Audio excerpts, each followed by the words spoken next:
Welcome back to Cord Cutting Today, where we break down some of the biggest stories happening in the world of cord cutting, including today. DirecTV just lost a huge lawsuit that could have had a massive impact on how we pay for locals and how locals charge companies like DirecTV, YouTube TV, and others for their local content. We'll tell you why this is all important, what happened here in a minute. Also, we have Paramount not that interested in $11 billion to buy their studios. Earlier this week, we heard that Apollo Global Management was offering $11 billion to buy the movie and television studios from Paramount. But apparently their owners aren't interested in doing that. And the BBC is rolling out a new app that gives you access to BBC News here in America and around the world. This and a whole lot more in a quick second.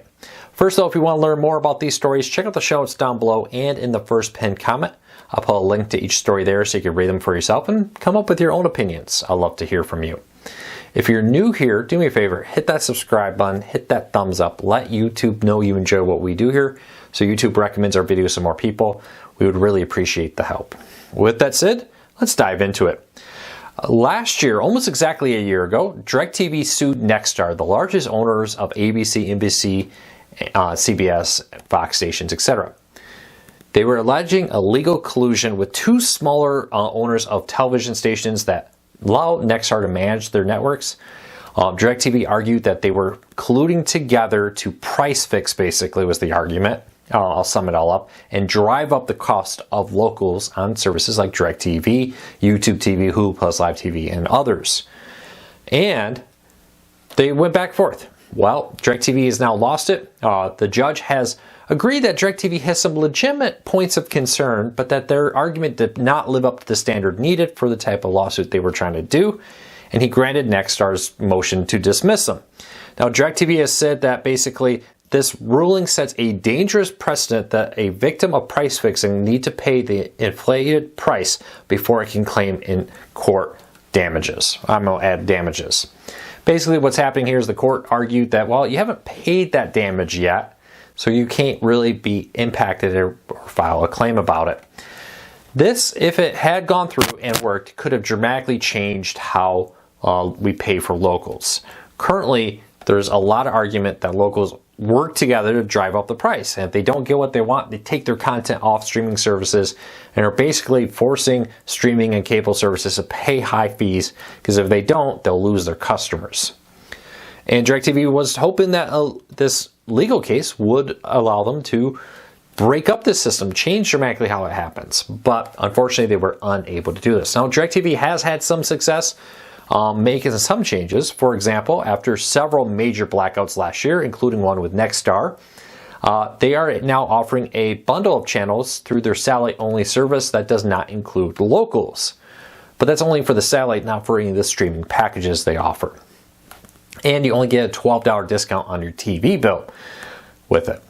We'll have to keep a very close eye on this. I would not be surprised to see this case go to court again, maybe under different circumstances, a different time, maybe with a different goal. But I think that these lawsuits will become more and more popular in the years to come as cable and streaming services try to break free from what is arguably some of the most expensive channels in your TV lineup. Speaking of locals, Paramount, the owner of CBS and others, has been up for sale for a while, and there's reports of possible mergers and all kinds of things happening. But the Wall Street Journal this week reported that Apollo Global Management has offered $11 billion to just buy the studios. Now, this would not be the TV networks, this would not be the streaming service, just the studios that actually make the television shows and movies.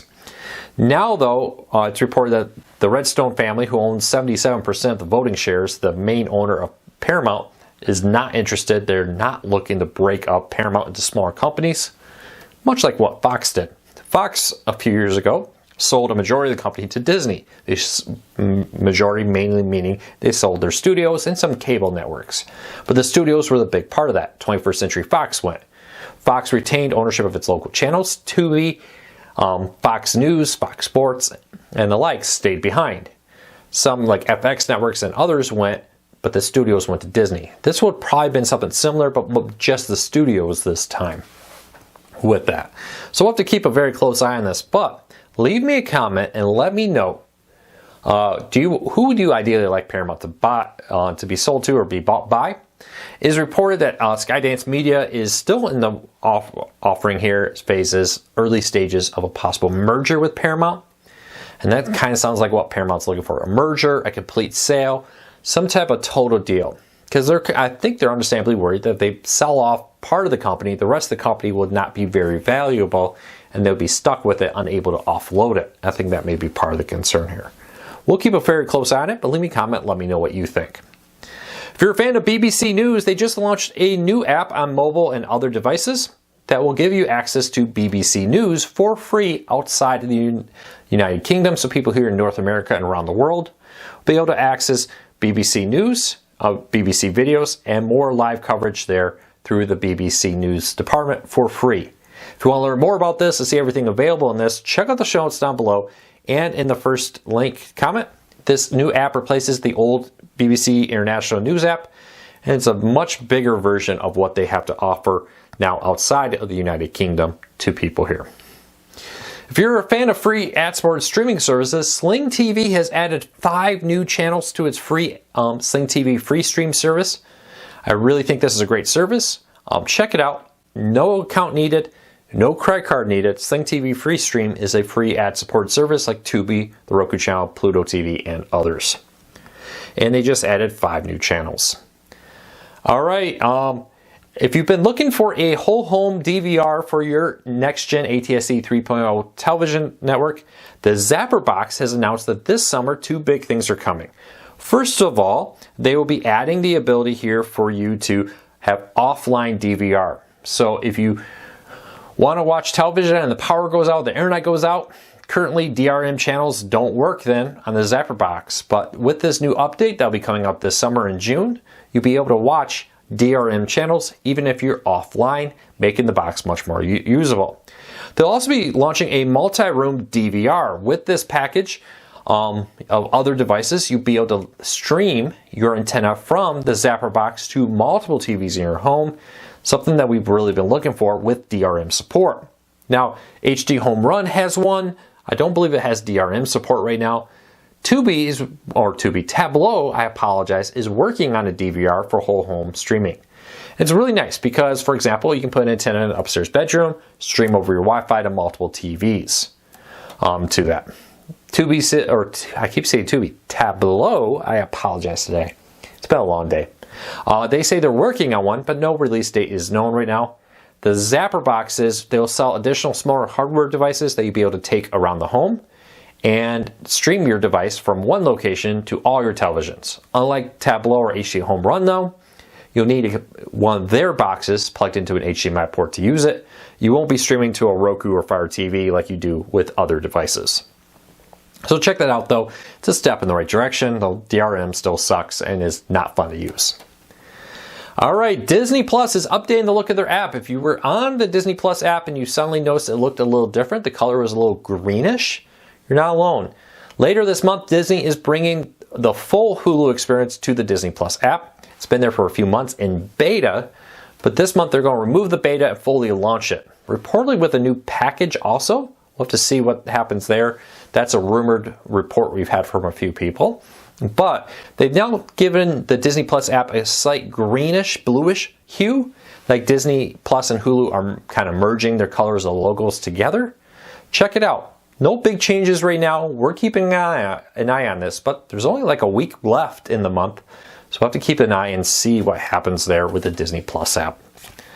All right, let's get into the question of the day. Every day I try to answer a question here for you to give you some information about what's happening in the world of cord cutting and address your concerns. If you have a question for me, leave a comment. Start off with something like a question for Luke, so I know it's something you want me to answer. Today's question is, what happens with the Walmart deal with Paramount when one of the proposed sale deals happens? What happens if Paramount sells? Would this result in Walmart Plus no longer including free Paramount Plus?